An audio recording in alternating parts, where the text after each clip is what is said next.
আসসালামু আলাইকুম। Study edu চ্যানেলে আপনাদেরকে স্বাগতম। আজকের পর্বে আমরা শিখব কিভাবে এসপিএসএস এ ভেরিয়েবলের নামগুলো রিনেম করা যায়।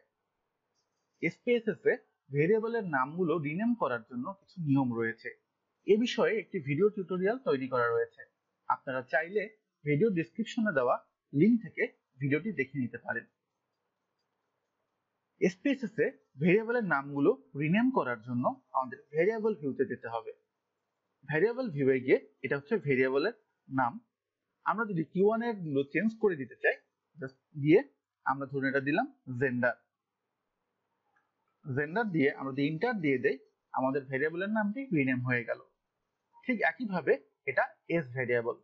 আমরা যদি এখানে এজ দিয়ে ইন্টার দিয়ে দেই, দেখুন এই ভেরিয়েবলের নামটি এজ হয়ে গেল। এবং এই পরবর্তী যেটি হচ্ছে ডিভিশন, আমরা যদি ডিভিশন দিয়ে দেই, ইন্টার দিলেই ভেরিয়েবলের নামটি দেখুন রিনেম হয়ে গেল। আমরা ডাটা ভিউতে গিয়ে এখন দেখি জেন্ডার, এজ এবং ডিভিশন।